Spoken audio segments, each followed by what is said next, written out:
Then the next nerve, it is the facial nerve.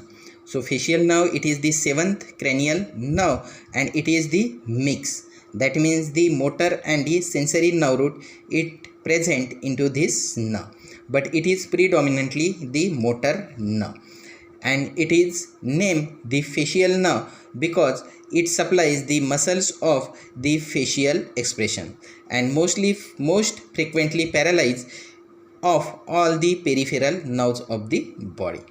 So the functional component of the facial nerve and the nuclei. So here you can see in this diagram. So first, that is the special visceral efferent fibers. So it should be arises from the motor nucleus of the facial nerve. So here you can see the motor nucleus of facial nerve present into that the pons and supply to the facial expressions, muscles of the facial expression. Then the general visceral efferent fibers. They are preganglionic parasympathetic fiber which arises from the lacrimotory and superior salivary nuclei. So here you can see superior salivary nuclei and the lacrimotory nuclei, this one, which is present into that the brainstem. They supply the secretomotor fiber to the lacrimal, submandibular and the sublingual gland. Then third one, that is the special visceral afferent fiber. So they carry impulses here. So they carry special sensations of the taste from the anterior two-thirds of the tongue, except the valate papillae, and terminate into the nucleus of the tractus solitarius. Here you can see the green color tract, that is the nucleus of tractus solitarius.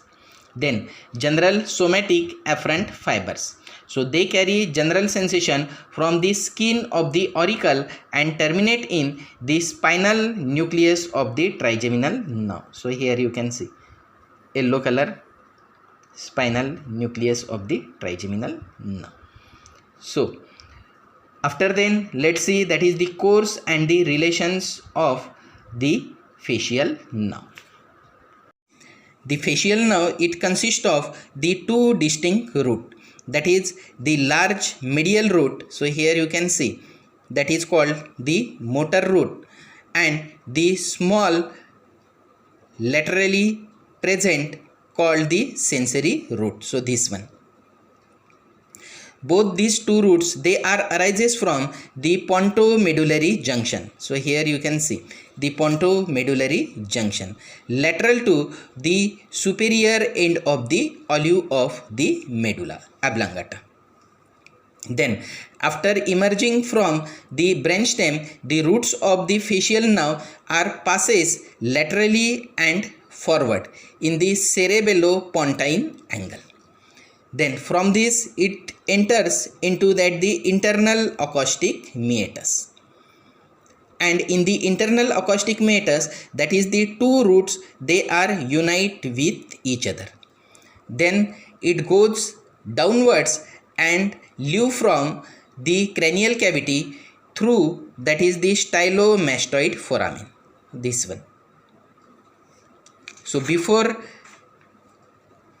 coming out that the stylomastoid foramen, it gives some branches. So within the facial canal, it gives the three branches. So first branch, that is the greater petrosal nerve. So here you can see this is the greater petrosal nerve.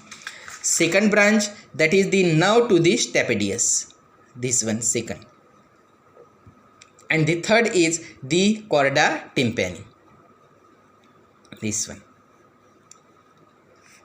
So these three branches that should be comes out before, that is the nerve is passing out throughout the stylomastoid foramen. Then the exit from the stylomastoid foramen, it gives the three branches. So first, posterior auricular branch. Second, that is the digastric branch, and third one, that is the styloid branch. So here you can see that is the styloid branch, that is the digastric branch, and third one, that is the auricular branch, posterior auricular branch. So that is the 3 branches. Then the terminal part of that is the facial nerve, it gives the several branches, that is the 5 branches. So these are the 5 terminal branches, that is the temporal, zygomatic, buccal, mandibular, and the cervical branches. So these are the branches which is given by the facial nerve. Clinical application related with the facial nerve, that is lesion of the facial nerve can divided into the supranuclear and the infranuclear region.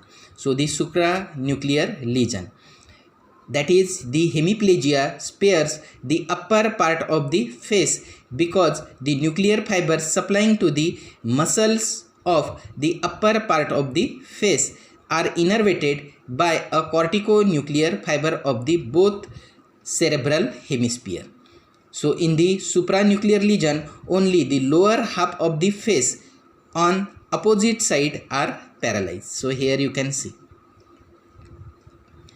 Then all the infranuclear lesion involve whole of the face on the same side, and the sign and the symptoms of the infranuclear lesion differ. So the sign and the symptom in the infranuclear lesion involve whole of the face, but they are different where the lesion should be occur.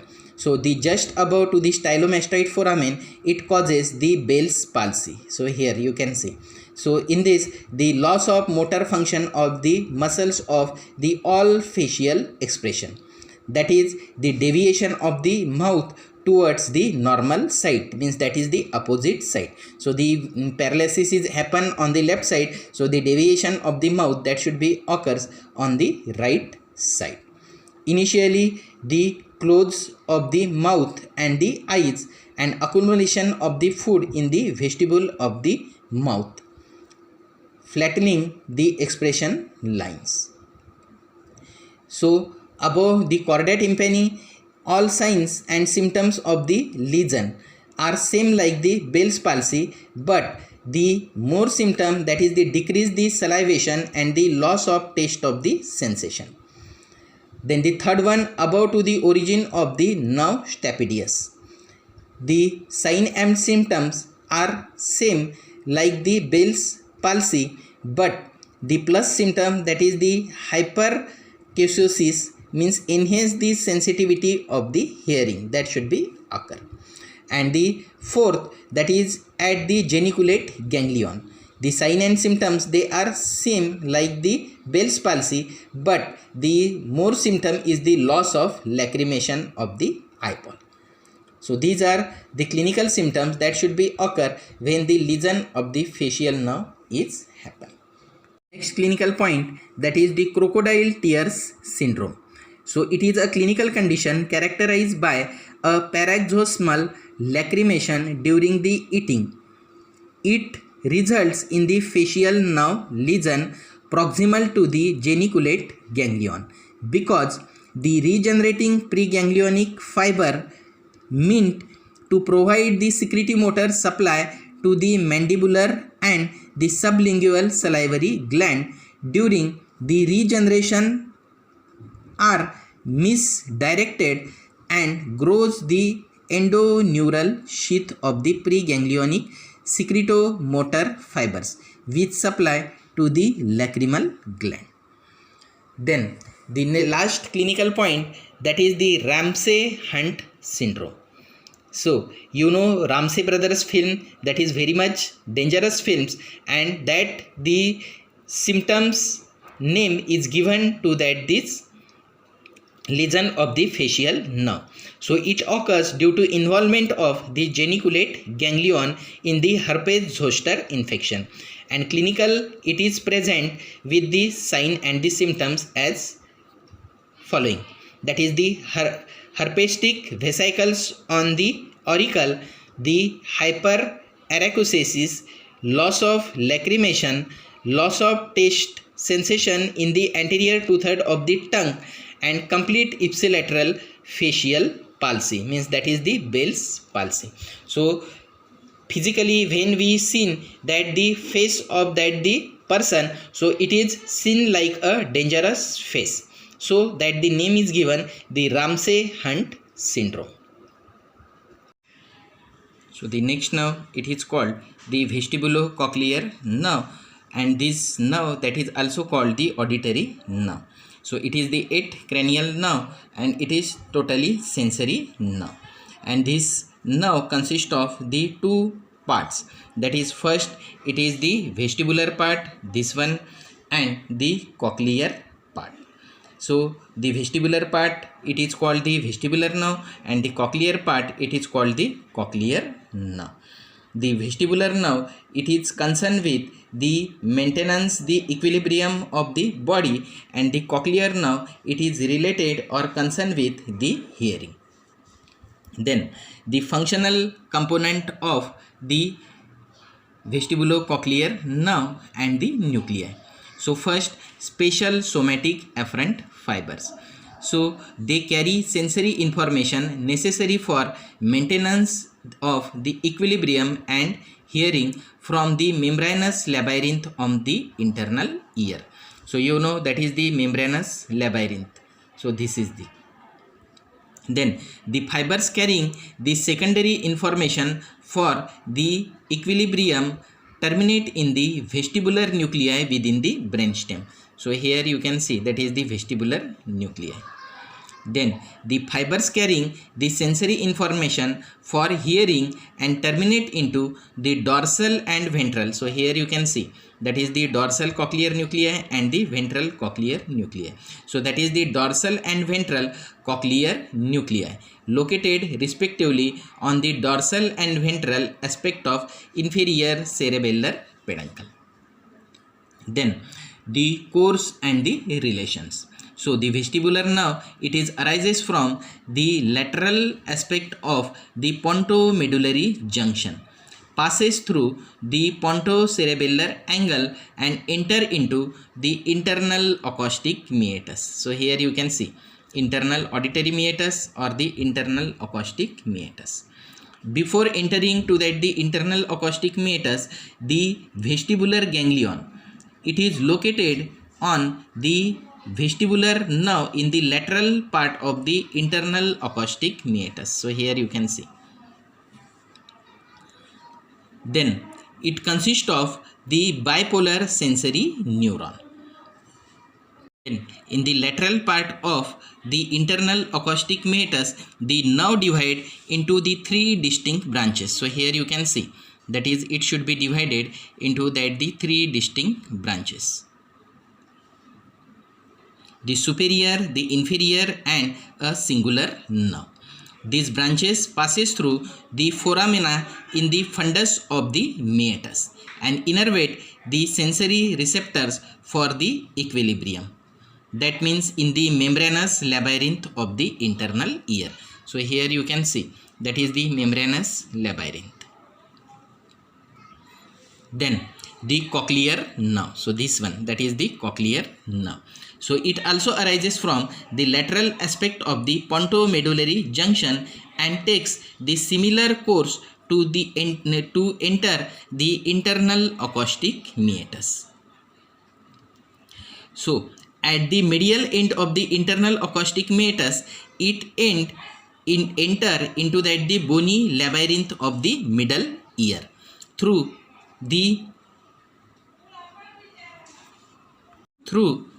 it passes the cochlear nerve into that the sensory ganglion called the spiral ganglion and made up of bipolar neuron.